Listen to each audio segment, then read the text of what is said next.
Operation सिंदूर के बाद प्रधानमंत्री नरेंद्र मोदी पहली बार बीकानेर आए।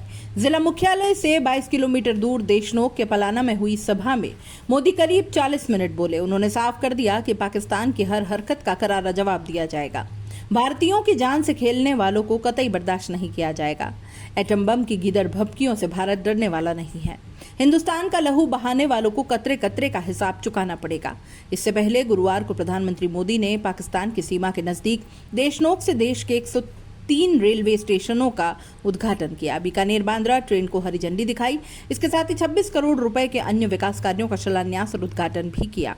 बीकानेर के नाल एयरबेस से मोदी सीधे करणी माता के मंदिर गए और पूजा अर्चना की। यहां से पलाना गांव में जनसभा करने पहुंचे। मोदी के भाषण की 6 बड़ी बातें आपको बता देते हैं। दोस्तों, पाकिस्तान को घुटने टेकने पर मजबूर किया। इस पर उन्होंने कहा कि 22 अप्रैल को आतंकवादियों ने धर्म पूछकर हमारी बहनों का सिंदूर उजाड़ा था। गोलियां पहलगाम में चली। उन गोलियों से 140 करोड़ देशवासियों का सीना छलनी हुआ। तीनों सेनाओं को खुली छूट दे दी थी और तीनों सेनाओं ने पाकिस्तान को घुटने टेकने पर मजबूर कर दिया।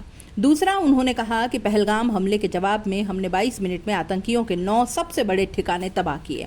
दुनिया ने देखा कि जब सिंदूर बारूद बन जाता है तो नतीजा क्या होता है। 5 साल पहले बालाकोट में देश ने एयर स्ट्राइक की थी। उसके बाद मेरी पहली जनसभा राजस्थान में हुई थी। वीरभूमि का ही ये तप है कि ऐसा संयोग फिर बना कि ऑपरेशन सिंदूर के बाद बीकानेर में सभा हो रही है। आगे उन्होंने कहा कि ऑपरेशन सिंदूर ने आतंकवाद से निपटने के 3 सूत्र तय किए। पहला, भारत पर आतंकी हमला हुआ तो करारा जवाब मिलेगा। समय हमारी सेनाएं तय करेंगी, तरीका भी हमारी सेना तय करेगी और शर्तें भी हमारी होंगी।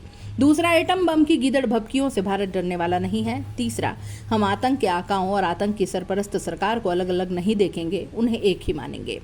और आगे उन्होंने ये भी कहा कि पाकिस्तान ने भारत से कभी सीधी लड़ाई नहीं जीत सकता, इसलिए आतंकवाद को भारत के खिलाफ हथियार बनाया है। पाकिस्तान एक बात भूल गया कि अब मां भारती का सेवक मोदी यहाँ सीना तान कर खड़ा है। मोदी का दिमाग ठंडा है, ठंडा रहता है, लेकिन मोदी का लहू गर्म है। अब तो मोदी की नसों में लहू नहीं, गर्म सिंदूर बह रहा है। वहीं उन्होंने ये भी कहा कि भारत ने साफ कर दिया है कि हर आतंकी हमले की पाकिस्तान को भारी कीमत चुकानी पड़ेगी। ये कीमत पाकिस्तान की सेना और पाकिस्तान की अर्थव्यवस्था चुकाएगी। पाकिस्तान से बात होगी तो सिर्फ पीओके और आतंकवाद पर। भारतीयों के खून से खेलना पाकिस्तान को महंगा पड़ेगा। ये भारत का संकल्प है। दुनिया की कोई ताकत हमें इस संकल्प से डिगा नहीं सकती। उन्होंने कहा कि मैं बीकानेर के नाल एयरबेस पर उतरा। पाकिस्तान ने इसे भी निशाना बनाने की कोशिश की थी।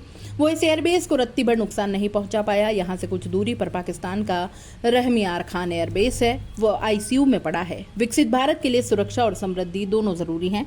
यह तभी संभव है जब भारत का कोना कोना मजबूत होगा। वहीं मोदी ने ऑपरेशन सिंदूर पर एक कविता भी सुनाई, जो कि कुछ इस तरह से थी।